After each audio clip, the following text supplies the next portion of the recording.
4 quadrant control देखते हैं कि वैसे तो 4 क्वाड्रेंट होते हैं ना, तो 4 क्वाड्रेंट के अंदर जो चारों क्वाड्रेंट के अंदर कंट्रोल ऑपरेशन होता है वो देखते हैं, 4 क्वाड्रेंट ऑपरेशन।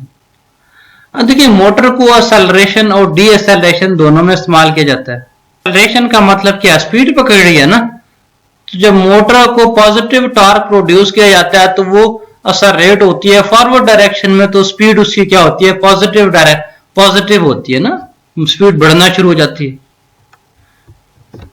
एक्सेलरेशन में क्या हुआ, स्पीड बढ़ना शुरू होगी। तो डी एक्सेलरेशन में क्या होगा, डी एक्सेलरेशन में इसकी स्पीड जो टॉर्क होगा वो नेगेटिव हो जाएगा। टॉर्क नेगेटिव ये मोटर के जो 2 केसेस होते हैं, मोटरिंग और ब्रेकिंग, उस केस में होता है ना। हम क्या करते हैं, इसके टॉर्क को नेगेटिव कर देते हैं। स्पीड को कंट्रोल करने के लिए हम ऑपोजिट सप्लाई से भी टॉर्क नेगेटिव कर सकते हैं। देखिए चारों क्वाड्रेंट्स देखिए ना, अब 4 क्वाड्रेंट्स हैं। इस एक्स एक्सिस के ऊपर हमने टॉर्क कह दिया, ठीक है। वाई एक्सिस के ऊपर हमने क्या कह दिया, स्पीड है। एक्स एक्सिस के ऊपर टॉर्क है, वाई एक्सिस के ऊपर स्पीड है, ठीक है। ये पॉजिटिव होता है ना, ये नेगेटिव होता है, इसी तरह ये पॉजिटिव और ये नेगेटिव, ठीक है। अब ये फर्स्ट क्वाड्रेंट है, इसमें टॉर्क और स्पीड दोनों पॉजिटिव होंगे। इसमें स्पीड पॉजिटिव, टॉर्क नेगेटिव, इसमें दोनों नेगेटिव, इसमें स्पीड नेगेटिव और टॉर्क पॉजिटिव। तो जो ऑपरेशन है इन चारों क्वाड्रेंट्स में किया जा सके उस ऑपरेशन को हम 4 क्वाड्रेंट ऑपरेशन कहते हैं। इसको स्टेप बाय स्टेप स्टडी करते हैं, ठीक है। पहले फर्स्ट क्वाड्रेंट को स्टडी करते हैं, फिर सेकंड क्वाड्रेंट को, फिर थर्ड फोर्थ को। फर्स्ट क्वाड्रेंट में देखें, हमारा एक लोडेड केज मूविंग अप, देखें एक लोड है, ठीक है, इसके साथ काउंटर वेट है, ठीक है। अब देखें जब इस लोड को हमने ऊपर खींचना है, ठीक है, इस लोड को हमने ऊपर खींचना है, तो ये क्या हो जाएगा, ये यहां पे कॉन्सेप्ट क्या हो जाएगा, सिंपली मोटरिंग वाला हो जाएगा। यहां पे आप वेट एक्स्ट्रा रखते जाएंगे तो क्या चीज है, इसकी जो रोटेशन है, ये जो पुली है, इसकी रोटेशन क्या हो जाएगी, इस साइड पे हो जाएगी ना, इस साइड पे हो जाएगी। अब ये इसका जो मोटर का टार्क है वो भी इसी साइड पे खींचेगा मोटर को ना। मोटर देखे ना, ये वाली जो मोटर लगी हुई है ये अपना जोर इसी तरफ लगा रही है ताकि इस लोड को ऊपर खींचे। देखिए ना, मोटर जोर ऊपर की तरफ लगा रही है ना। जब मोटर जोर ऊपर की तरफ लगा रही है तो टीएम मोटर का जो टार्क होगा वो इस साइड पे होगा, यहां से यूं इस तरफ। इसी तरह इसकी जो स्पीड होगी वो भी यहां से ऊपर की तरफ होगी। लेकिन लोड टार्क, जो इसका अपना लोड का टार्क है, जो इसका अपना लोड वाला टार्क है, वो तो नीचे की तरफ होगा ना। क्या ख्याल? तो अब इसमें क्या हो गया, ओमेगा यानी कि इसकी स्पीड भी पॉजिटिव है, इसका टार्क भी पॉजिटिव है। P is equal to power जो होती है, P is equal to tau into omega. Power जो होती है टार्क और स्पीड का प्रोडक्ट होती है, तो पावर क्या हो जाएगी, पॉजिटिव। अब देखें ये फर्स्ट क्वाड्रेंट मैंने बनाया, देखें ये पहले वाला क्वाड्रेंट है, टार्क भी पॉजिटिव है, टार्क पॉजिटिव है और स्पीड भी पॉजिटिव है। तो किस क्वाड्रेंट में ये चीज जाएगी, फर्स्ट क्वाड्रेंट में। फर्स्ट क्वाड्रेंट में क्या होता है, सिंपली मोटरिंग होती है, ठीक है। हमने लोड इसके साथ लगाई है यहाँ पे। ये आम होस्टिंग डिवाइस के अंदर क्या होता है कि जब आप देखें यहाँ इसके ऊपर बंदे बैठे होते हैं तो ये मोटर इसको क्या करती है, ऊपर खींच रही होती है ना। लेकिन आपका जो लोड होता है वो तो उसको नीचे की तरफ दबा रहा होता है। जब लोड इसको नीचे की तरफ दबा रहा होता है, यहाँ से मोटर इसको ऊपर की तरफ खींच रही होती है, तो ये सिंपल मोटरिंग कॉन्सेप्ट, जिसको हम फॉरवर्ड मोटरिंग कहते हैं, सबसे आसान वाला जो कॉन्सेप्ट है ना। अब इसी तरह आगे चलते हैं। अब फर्ज करें इस केस में हमने क्या किया जी, एम्प्टी केज। आपका जो केज है, ये लोड जो है, पिछले केस में देखें यहाँ पे लोडेड केज था ना। जब लोडेड केज था तो यहाँ काउंटर वेट डाला, इससे हम इसको ऊपर खींच दिया ना, मोटर में प्रॉपर तरह से काम किया। अब यही चीज खाली है, ये बिल्कुल खाली है ना। अब इसको कैसे कंट्रोल करेंगे? अब इसमें एक चीज देखें, जब ये खाली है तो इसका वजन इससे ज्यादा हो गया ना, ऐसी है ना। ये काउंटर वेट यानी कि इसका वजन इससे ज्यादा होगा। जब इसका वजन ज्यादा हो गया तो ये क्या करेगा, अब ऊपर की तरफ तो जोर नहीं लगाएगा क्योंकि वेट को भी बैलेंस करना है, सिस्टम को भी। ये क्या करेगा, ये नीचे की तरफ जोर लगाएगा, ठीक है, नीचे की तरफ जोर लगाएगा। और ये जब खाली है तो ये ऊपर की तरफ आएगा ना, क्योंकि इसका लोड ज्यादा है इससे। जब इसका लोड ज्यादा है इससे तो ये TL जो ऊपर की तरफ होगा और TM क्या हो जाएगा, नीचे की तरफ हो जाएगा। अब इसकी अपनी मूवमेंट क्या है, ऊपर की तरफ है, तो इसकी अपनी मूवमेंट यहां से इस तरफ आ गई। ये क्या है, पॉजिटिव हो गया, ये इसके ऑपोजिट है तो ये नेगेटिव हो गया।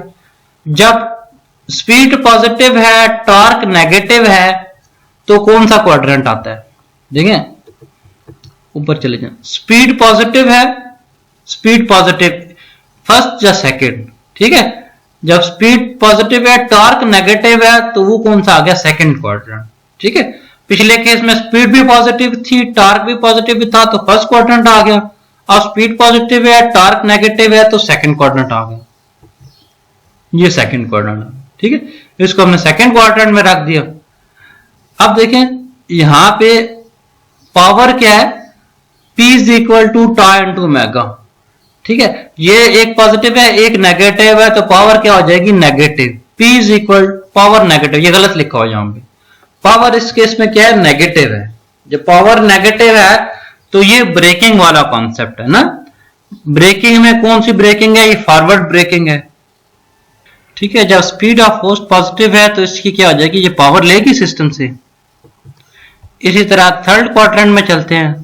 अब देखिए थर्ड क्वाड्रेंट में हमने क्या किया, एम्प्टी केज है लेकिन ये नीचे इसको हमने लेके जाना है ना। पहले क्वाड्रेंट में क्या था, लोडेड केज था, इसको ऊपर खींच रहे थे। दूसरे में खाली केज था, इसको ऊपर खींच रहे थे।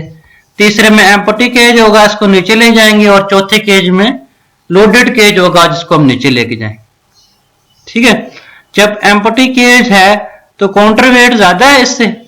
जब काउंटर वेट की वैल्यू ज्यादा है तो टीएम क्या हो जाएगा, नीचे की तरफ हो जाएगा, टीएम नीचे की तरफ हो जाएगा। और दूसरा स्पीड, क्योंकि ये भी नीचे जा रही है तो स्पीड भी इसकी नेगेटिव साइड पे हो जाएगी। और टीएल क्या हो जाएगा, टीएल ऊपर की तरफ हो जाएगा ना। अब मोटर जो है वो रिवर्स एक्शन में काम कर रही है और सिस्टम से पावर ले रही है, ठीक है। मोटर क्या हो गया, रिवर्स एक्शन में काम कर रही है ना। जो नॉर्मली मोटर ऊपर खींचती है, ये रिवर्स एक्शन में काम कर रही है। इसमें टार्क भी नेगेटिव है, पावर पे सॉरी टार्क भी नेगेटिव है, स्पीड भी नेगेटिव है, और पावर क्या होगी, पॉजिटिव होगी। जब टार्क नेगेटिव है, स्पीड भी नेगेटिव है, तो कौन सा क्वाड्रेंट आएगा, टार्क नेगेटिव, ये वाले दोनों है ना। टार्क नेगेटिव इन दोनों में होता है और स्पीड नेगेटिव ये इधर है नीचे है ना, इन दोनों में। तो ये तीसरा क्वाड्रेंट आएगा, तीसरा क्वाड्रेंट आ गया। तो पावर क्या होगी इस केस में, पॉजिटिव होगी। अब सबसे एंड वाला फोर्थ क्वाड्रेंट, हम देखिए लोडेड केज है, ठीक है। लोडेड केज है, इसको हमने नीचे भेजना है ना, और नीचे लेके जाना है। जैसे बोरिंग की मशीन होती है, उसमें क्या होता है, आपकी बोकी लगी होती है, कभी आप उसको ऊपर खींचते हैं, कभी उसको नीचे डालते हैं ना, नीचे गिराते हैं। जब नीचे गिराते हैं तो इसकी स्पीड क्या होती है, स्पीड इसकी इस नीचे वाली डायरेक्शन में होती है। लेकिन जो मोटर जोर लगा रही होती है वो ऊपर वाली डायरेक्शन में लगा रही होती है, ताकि वो एक आसानी से एक स्मूथ वे में वो ट्रांजिशन हो, ठीक है। और लोड क्या होगा, नीचे की तरफ जा रहा है, ठीक है। लोड और लोड की डायरेक्शन नीचे वाली साइड पे है। स्पीड नेगेटिव है, टॉर्क पॉजिटिव है, ठीक है। स्पीड नेगेटिव है, नीचे की तरफ जा रही है। टॉर्क ऊपर की तरफ है मोटर का, तो टॉर्क क्या हो गया, पॉजिटिव है। तो P is equal to tau into mega, power क्या होगी, नेगेटिव। जब पावर नेगेटिव हो जाएगी तो फिर ये कौन सा हो जाएगा, रिवर्स ब्रेकिंग। इसको रीजनरेटिव एक्शन भी कहते हैं ना। तो देखें एज ए जनरेटर के तौर पे काम कर रही होती है, क्योंकि देखें अब मोटर के अंदर ये उल्टा कॉन्सेप्ट इस्तेमाल हो रहा होता है इस केस में। सारों को इकट्ठा देखते हैं, ठीक है। पहले में लोडेड केज था, काउंटर वेट था, आपने इसको ऊपर खींचना था। ओमेगा भी पॉजिटिव, टार्क भी पॉजिटिव। जब ओमेगा और टार्क दोनों पॉजिटिव आ गए तो फर्स्ट क्वाड्रेंट, ठीक है। तो आम क्या सीन क्या आ गया, फॉरवर्ड मोटरिंग। अब वही एम्प्टी केज है। जब एम्प्टी केज है तो मोटर ने क्या करना है, मोटर की टार्क क्या है, नीचे वाली साइड पे है, लेकिन स्पीड ऊपर की तरफ है क्योंकि इसको ऊपर खींचना है। अब इस केस में ओमेगा पॉजिटिव, टार्क नेगेटिव। जब ओमेगा पॉजिटिव, टार्क नेगेटिव, तो सेकंड क्वाड्रेंट, ठीक है, फॉरवर्ड ब्रेकिंग।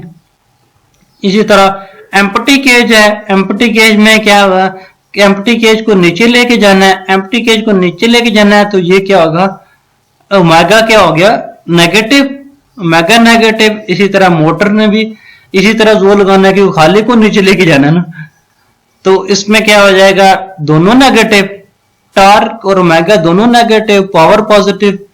ठीक है, जब टार्क ओमेगा दोनों नेगेटिव हो जाएंगे तो क्वाड्रेंट थर्ड आ जाएगा।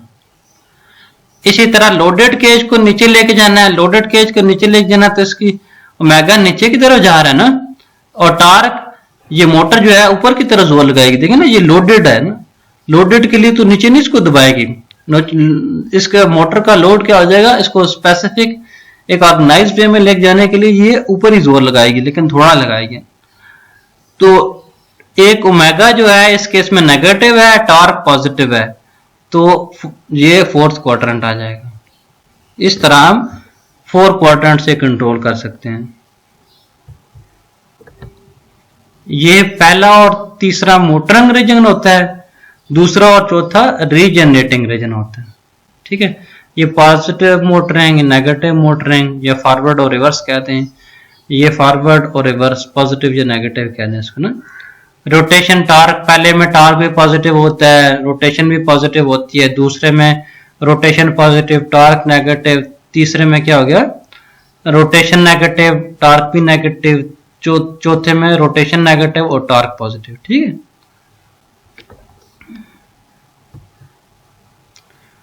रोटेशन और स्पीड वही हम अभी जो डिस्कस कर चुके हैं कि फॉरवर्ड और रिवर्स ब्रेकिंग के केस में ना, रोटेशन को कैसे कंट्रोल करते हैं आप, पॉजिटिव और नेगेटिव सप्लाई चेंज करते हैं, स्पीड को कैसे चेंज करते हैं हम, सप्लाई वो वेरिएबल सप्लाई देते हैं, वोल्टेज रेगुलेट करते हुए।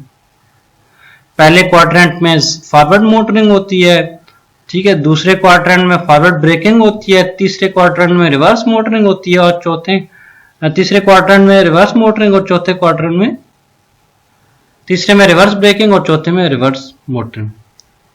इसकी डिफरेंट एप्लीकेशंस है ना, ट्रांसपोर्टेशन में इस्तेमाल की जाती है, होस्ट सिस्टम में इस्तेमाल की जाती है, और 4 क्वाड्रेंट और मुख्तलिफ जगह पे इस्तेमाल की जाती है। सही है, करंट ट्यूटोरियल्स को सब्सक्राइब कर दीजिएगा। Thank you.